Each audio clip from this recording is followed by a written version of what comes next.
에너지 저장 장치에 대해서는 누구나 한 번쯤은 들어본 적이 있을 만큼 핫 이슈이기도 하지만 리튬이온 전지로부터 시작해서 나트륨이온 전지, 수소연료 전지, 그리고 흐름 전지라는 다소 생소한 전지까지 그 종류가 다양하므로 어느 특정 분야를 공부하거나 종사하는 사람들조차도 인접 분야의 작동 원리에 대해서 잘 이해하지 못하는 경우가 많습니다. 그래서 오늘 영상은 적어도 이공계 출신이라면 충분히 이해할 수 있게, 그리고 한번 영상을 보면 오랫동안 잊지 않고 기억에 남을 수 있도록 공통적 원리를 알아보는 시간을 갖도록 하겠습니다. 5kg의 무게를 갖는 물체를 1000m의 높이까지 끌어올리면 그 물체가 갖는 위치 에너지는 질량과 지구의 중력 가속도 그리고 높이를 곱하면 되므로 5 곱하기 9.8 곱하기 1000을 곱해주면 49,000주울에 해당하는 에너지를 저장할 수 있게 됩니다. 주울이라는 단위가 다소 생소하므로 배터리의 용량을 표시할 때 사용하는 와트아워라는 단위로 바꾸면 1와트아워가 3600주울이므로 13.6와트아워라고 표시할 수 있습니다. 아이폰 15의 배터리 용량이 13와트아워가량 되므로 아이폰 15 배터리를 충전시키고 조금 남을 정도의 에너지입니다. 5kg의 무게를 갖는 물체를 1000m까지 올려놨는데 그것이 갖는 위치 에너지가 겨우 아이폰 하나 충전할 정도라니 생각보다 엄청 작죠. 이제 그 물체가 리튬 메탈 덩어리였다고 가정하겠습니다. 사실 그 물체가 리튬 메탈이건 돌이건 아니면 나트륨 메탈이건 상관없이 그것이 갖는 위치 에너지는 동일합니다. 좀 더 과학적인 언어로 표현한다면 위치 에너지는 그 물체가 갖고 있는 중성자와 양성자 무게의 합에 비례합니다. 왜냐하면 어떤 물체의 중량이라는 것은 그것을 구성하는 원자의 무게이며 원자의 무게의 대부분은 양성자와 중성자가 차지하고 있기 때문입니다. 전자는 거의 기여하는 부분이 없습니다.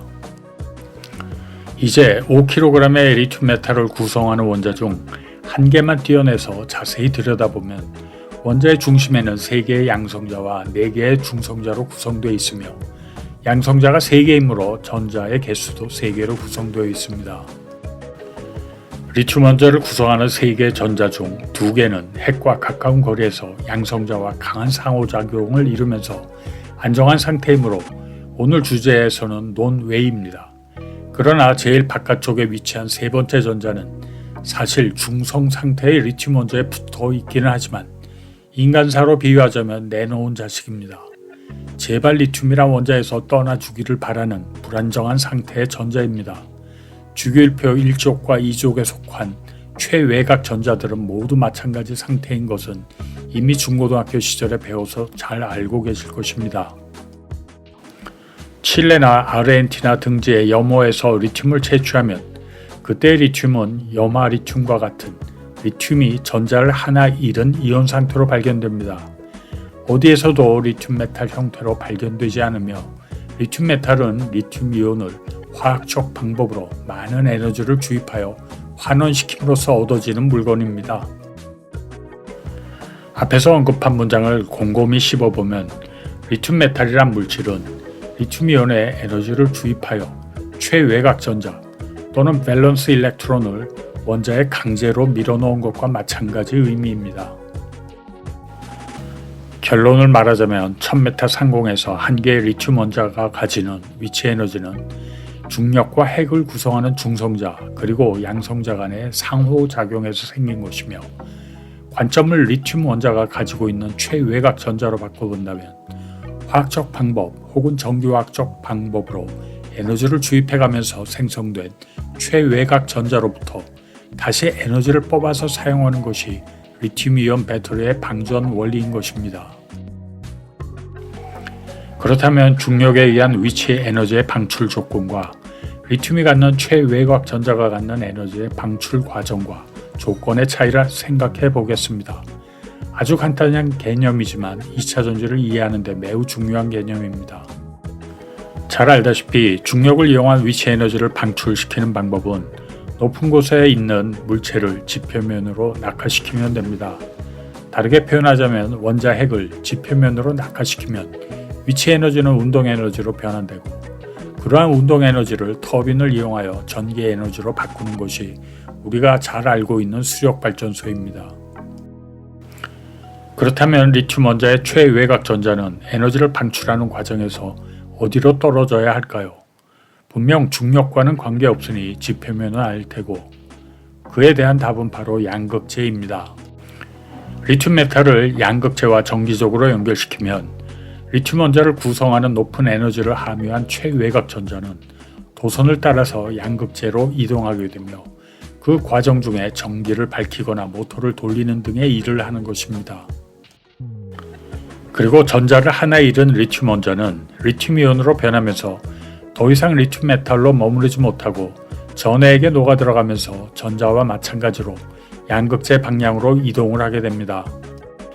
방정 과정 중에 음극의 리튬 원자에 어떤 변화가 일어나는지를 이해하셨을 텐데 그렇다면 대체 양극재의 내부에서는 어떤 과정을 거치면서 음극으로부터 흘러온 전자를 받아들이는지를 알아보겠습니다. 여러분이 알고 있는 대표적인 양극재는 아마도 삼원계 양극재와 LFP, 즉 리튬 인산철 양극재일 것입니다. 삼원계 양극재는 조성 중에 니켈이라는 원자, 그리고 LFP 양극재는 철 원자가 전자를 받아들이는 가장 중요한 역할을 하고 있습니다. 배터리가 방전하면서 일어나는 삼원계의 니켈 이온과 LFP 계열의 철 이온의 산화수 변화를 눈여겨서 다시 한번 보겠습니다. 충전 상태에서는 니켈과 철 이온이 모두 플러스 3가였으나 음극으로부터 흘러들어오는 전자를 받아들이면서 플러스 2가로 변하는 것을 볼 수 있습니다. 그렇다면 이제 왜 삼원계 에너지 밀도가 LFP 계열의 양극재를 사용하는 2차 전지보다 높은지를 알아보겠습니다. 그 이유는 크게 두 가지로 나눌 수 있습니다. 그 첫 번째 원인은 전자를 받아들일 수 있는 원자의 함량 차이입니다. 삼원계 양극재의 경우 동일한 무게의 양극재에서 니켈의 조성을 끌어올리면 그에 따라 전자를 받아들일 수 있는 니켈 원자의 수를 증가시킬 수 있습니다. 반면 LFP 양극재의 경우 철의 함량이 고정되어 있습니다. 그렇기 때문에 하이니켈 삼원계 양극재라는 말은 들어봤어도 하이철 LFP 양극재라는 용어는 들어본 적이 없을 것입니다. 동일한 무게의 양극재가 전자를 받아들일 수 있는 능력을 비교해보면 LFP 양극재의 경우 1g당 최대 165mA의 전자를 받아들일 수 있는데 이는 니켈 60% 함량의 삼원계 양극재가 받아들이는 180mA에 못 미치는 수준이며 최근 대세로 자리잡은 니켈 80% 양극재가 갖는 220mA에 비하면 턱없이 낮은 수준입니다. 그러므로 동일한 양의 전자를 음극재로부터 받아들이기 위해서는 더 많은 양의 양극재를 사용해야 하며 그에 따라 동일한 용량의 2차 전지를 제조할 경우 양극재 무게 차이 때문에 LFP 배터리의 에너지 밀도는 삼원계에 비하여 낮을 수밖에 없습니다.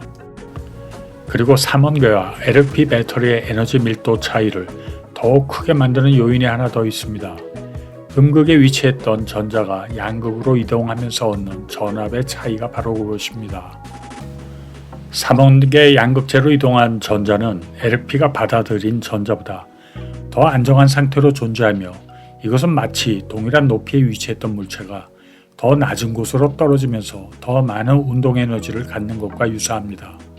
2차 전지가 갖는 전기 에너지는 전하량과 전압의 곱으로 나타내므로 평균 3.7V를 갖는 삼원계가 평균 3.3V를 갖는 LFP 배터리에 비하여 에너지 밀도가 더욱 높아지는 요인이 됩니다.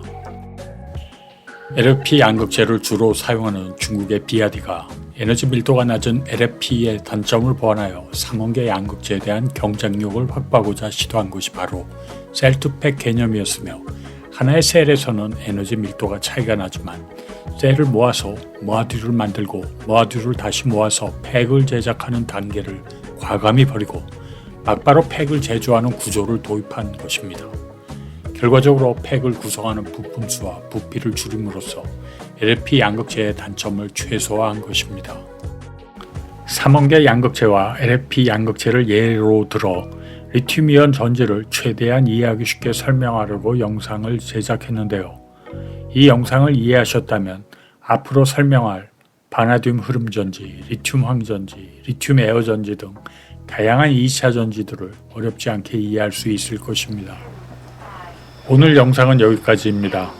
안녕히 계십시오.